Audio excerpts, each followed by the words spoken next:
सभी को मेरा प्यार भरा नमस्कार। आज हम राष्ट्र कवि मैथिली शरण गुप्त द्वारा रचित प्रसिद्ध कविता माँ कह एक कहानी का अध्ययन करेंगे। यह कविता माता यशोधरा और उनके पुत्र राहुल के मधुर संवाद पर आधारित है। कविता में राहुल अपनी माँ से कहानी सुनाने का आग्रह करता है, तब यशोधरा उसे भगवान गौतम बुद्ध के बाल्यकाल की एक प्रेरणादायक घटना सुनाती है। इस कविता में करुणा, दया, न्याय और जीवों के प्रति प्रेम जैसे मानवीय मूल्यों का सुंदर चित्रण किया गया है। सरल भाषा और संवाद शैली के कारण यह कविता अत्यंत रोचक एवं शिक्षाप्रद बन गई है। तो आइए इस कविता के माध्यम से दया, संवेदना और न्याय के महत्व को समझें।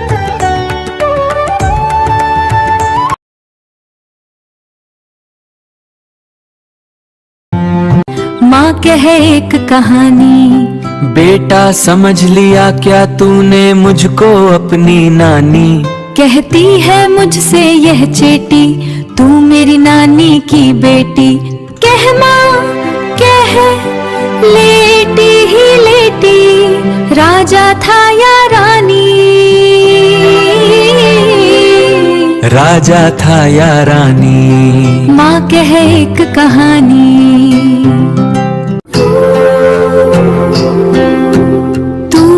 हठी मान धन मेरे, सुन उपवन में बड़े सबेरे, तात भ्रमण करते थे तेरे जहां। पहले पद की व्याख्या।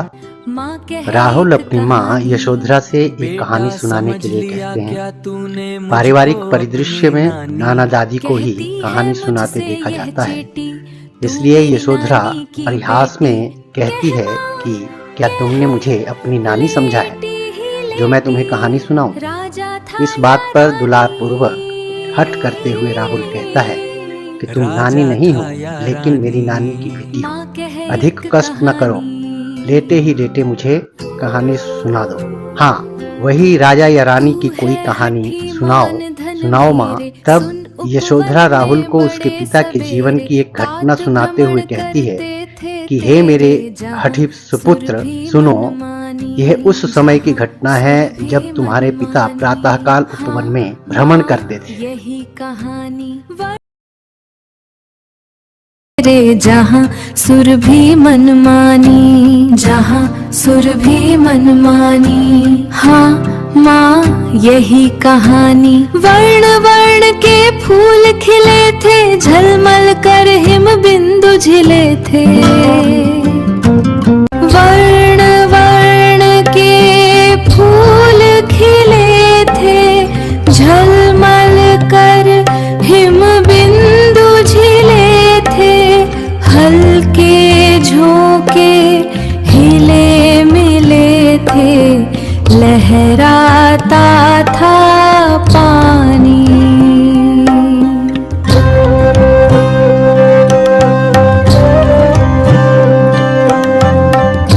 लहराता था पानी। हाँ हाँ यही कहानी। गाते थे खग कल कल स्वर से, सहसा एक हंस ऊपर से गिरा, बिद्ध होकर खरशर से हुई पक्ष की हानि।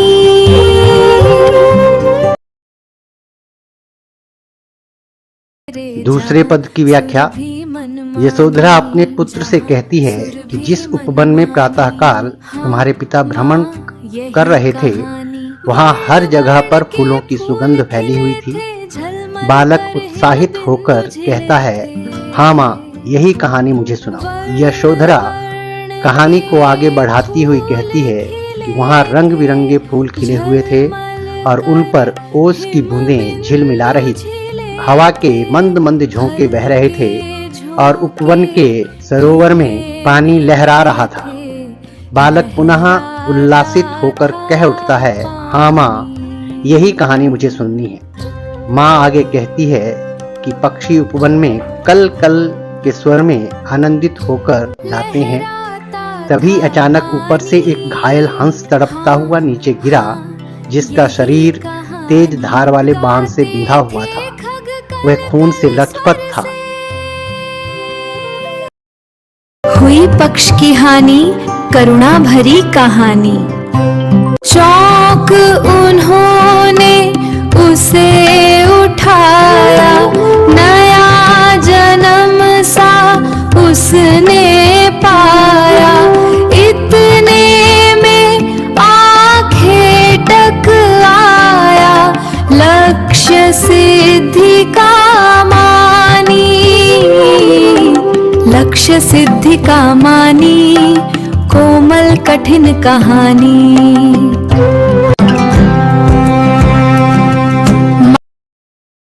तीसरे पद की व्याख्या। पक्षी को तीर लगा था और वह तड़प रहा था। यह बालक करुणा से भर उठता है और कहता है, हाँ माँ, यह बहुत ही करुणा भरी कहानी है। माता ने आगे कहा, तुम्हारे पिता अचानक सामने गिरे हुए घायल पक्षी को देखकर चौंक उठे। उन्होंने तुरंत ही उसे उठाकर प्यार से अपनी गोद में रख लिया और सहलाने लगे। पक्षी ने स्वयं को सुरक्षित हाथों में पाकर ऐसा महसूस किया जैसे उसे नया जन्म मिल गया। तभी वहां पर उस पक्षी पर तीर चलाने वाला शिकारी आया और पक्षी की यह कहते हुए मांग करने लगा कि मैंने ही इसे लक्ष्य करके तीर चलाया था। मेरा तीर अपने लक्ष्य को सिद्ध करता हुआ सफल हुआ है। आखेटक को अपने लक्ष्य पर बहुत घमंड था। यह कहानी कोमल और कठोर भावनाओं से भरी है। मांगा उसने आहत पक्षी, तेरे तात किंतु थे रक्षी।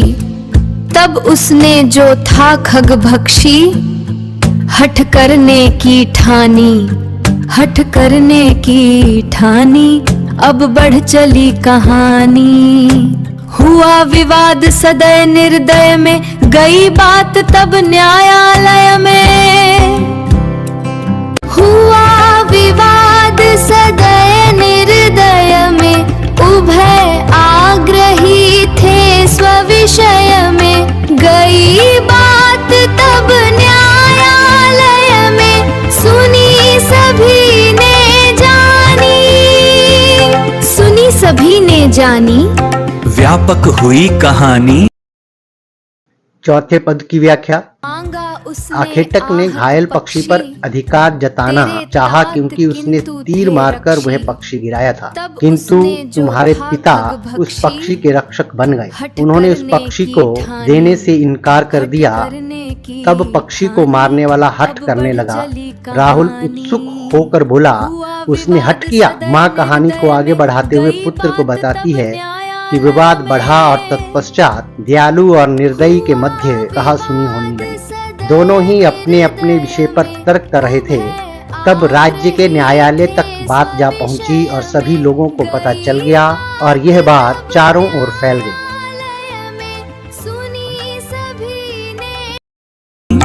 राहुल तू निर्णय कर, इसका न्याय पक्ष लेता है किसका?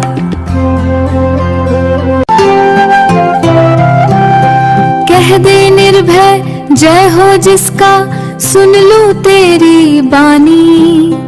माँ मेरी क्या बानी, मैं सुन रहा कहानी। कोई निरपराध को मारे, तो क्यों अन्य उसे न उबारे। रक्षक पर भक्षक को वारे। न्याय दया का दानी, न्याय दया का दानी। तूने गुनी कहानी,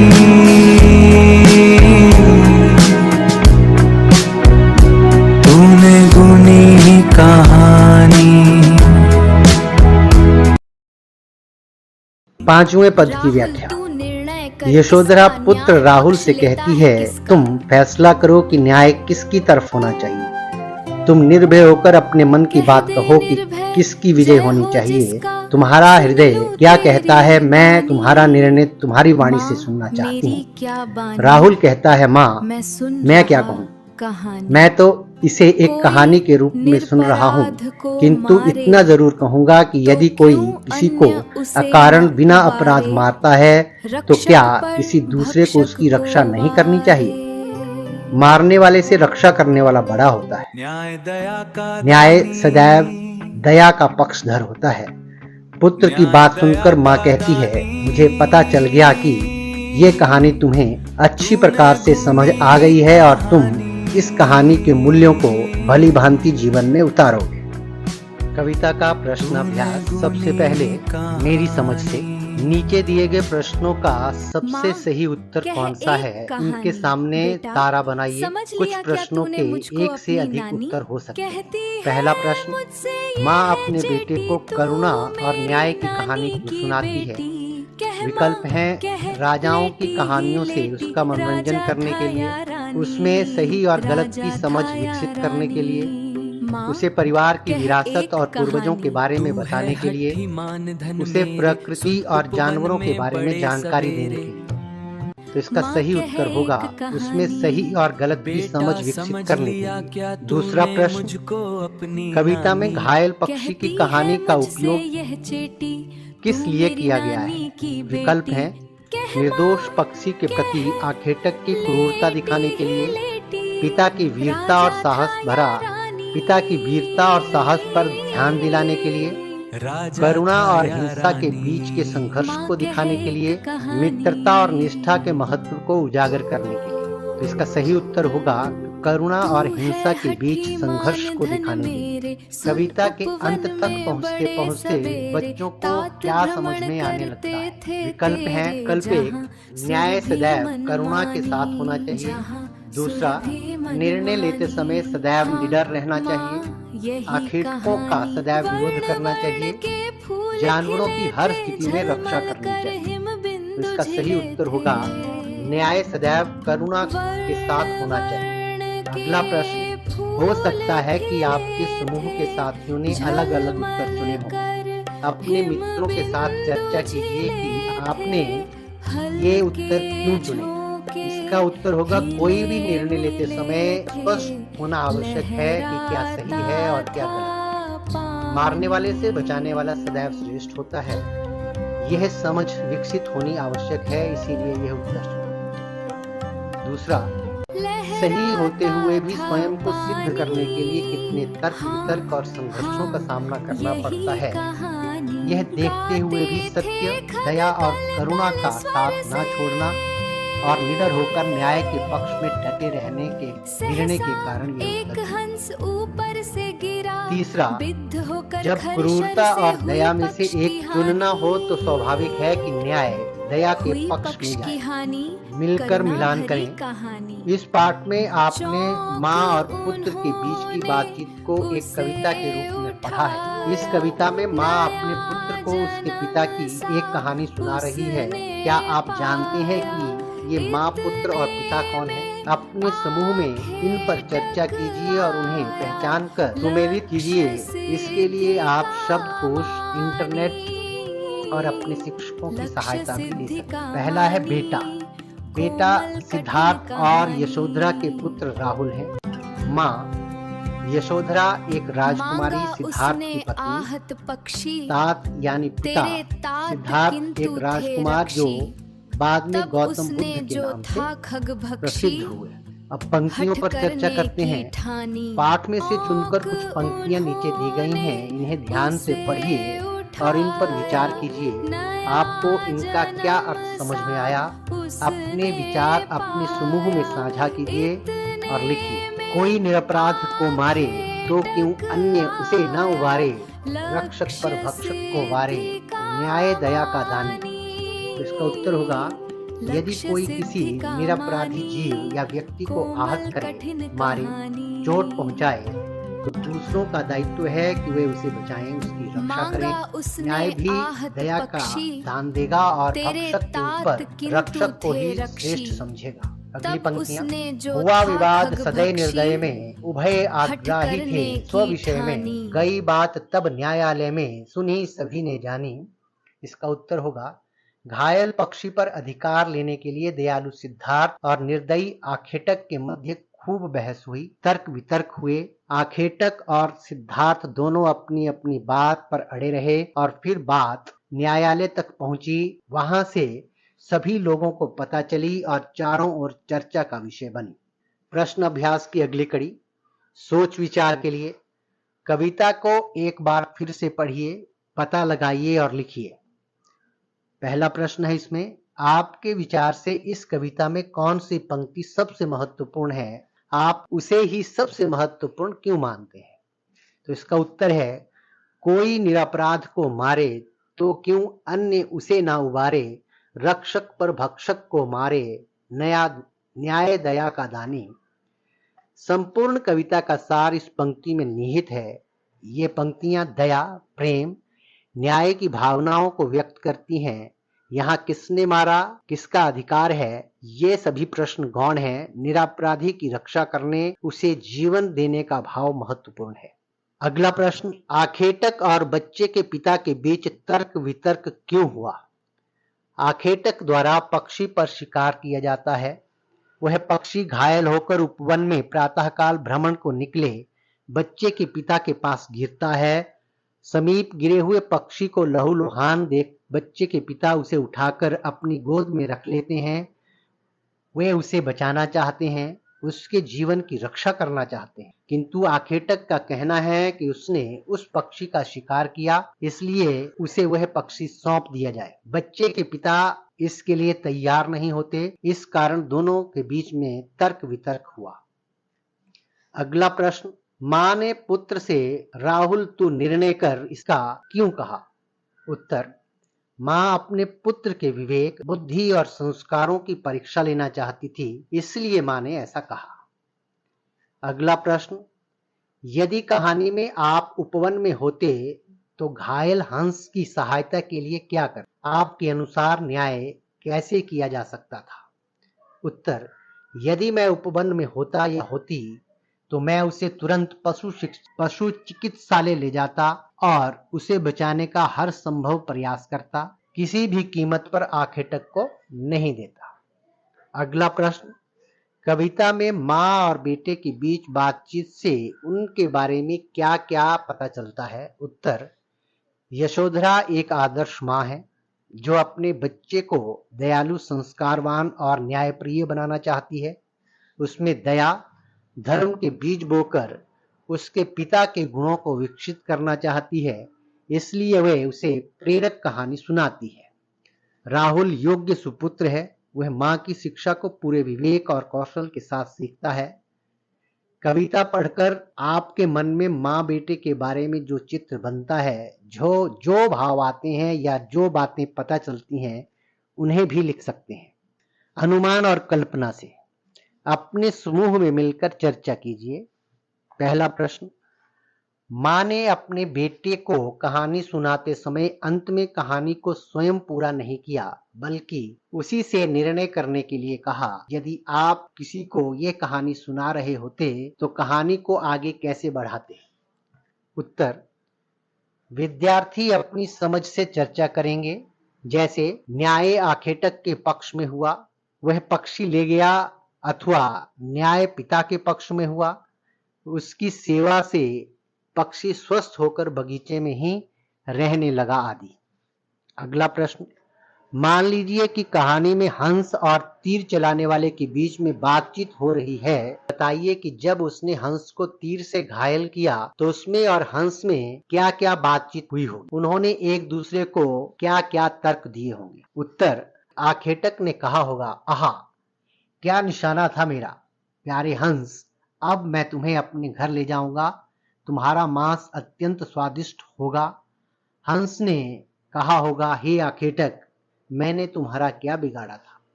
मैं तो यहाँ अपने परिवार के साथ प्रातः बेला का आनंद लेने आया था। मुझे इस हालत में देखकर वे कितने दुखी होंगे, क्या इसका अंदाजा है तुमको? आखेटक ने रौब दिखाते हुए कहा होगा, बेकार की बातें मत करो, शिकार करना मेरा काम है, अपने निशाने पर मुझे गर्व है, मैं तो नित्य ही लक्ष्य साधकर अनेक पक्षियों का शिकार करता हूं। अगला प्रश्न, मान लीजिए कि मां ने जो कहानी सुनाई है आप भी उसके पात्र हैं। आप कौन सा पात्र बनना चाहेंगे और क्यों? तीर चलाने वाला, पक्षी, पक्षी को बचाने वाला, न्यायाधीश, कोई अन्य पात्र जो कहानी में जोड़ना चाहे। उत्तर, मैं घायल पक्षी को बचाने वाला व्यक्ति बनना चाहूंगा, क्योंकि मेरी दृष्टि में यही श्रेष्ठ कार्य है। मनुष्य को जीवों पर दया करनी चाहिए। सभी धर्म हमें यही सिखाते।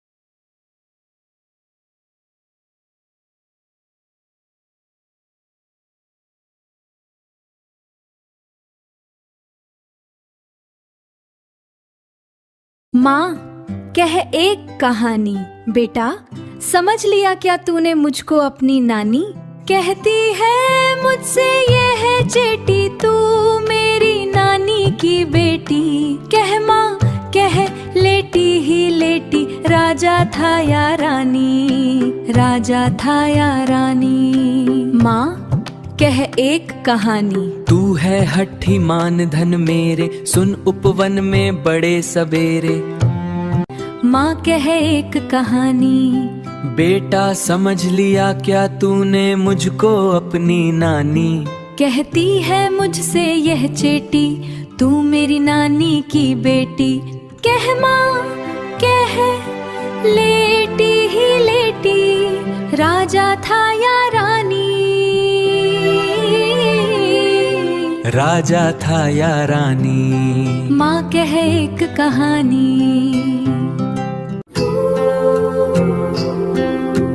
तू है हठी मान धन मेरे, सुन उपवन में बड़े सबेरे। तात भ्रमण करते थे तेरे, जहाँ सुर भी मनमानी, जहाँ सुर भी मनमानी। हाँ माँ यही कहानी। वर्ण वर्ण के फूल खिले थे, झलमल कर हिम बिंदु झिले थे।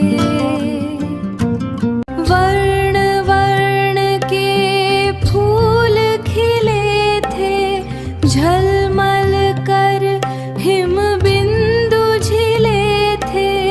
हल्के झोंके हिले मिले थे, लहराता था पानी।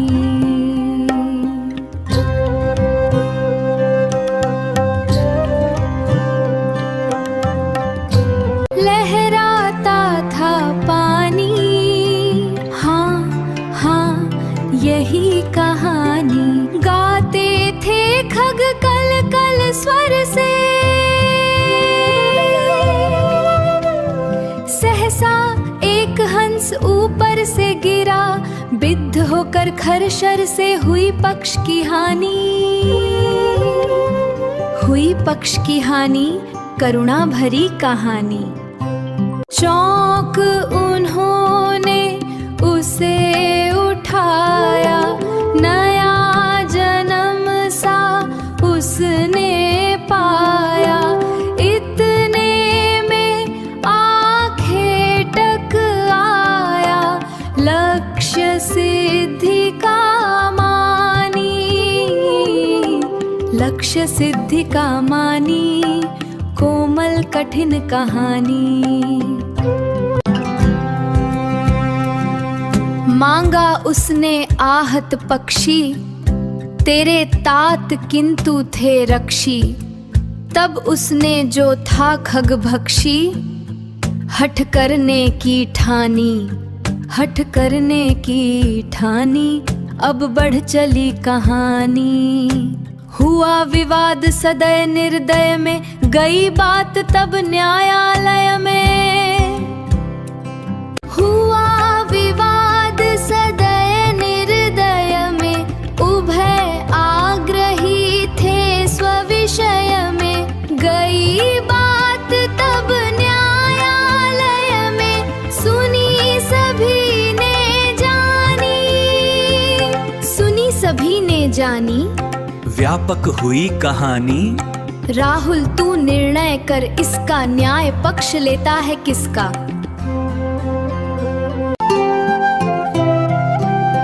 कह दे निर्भय जय हो जिसका, सुन लूं तेरी बानी।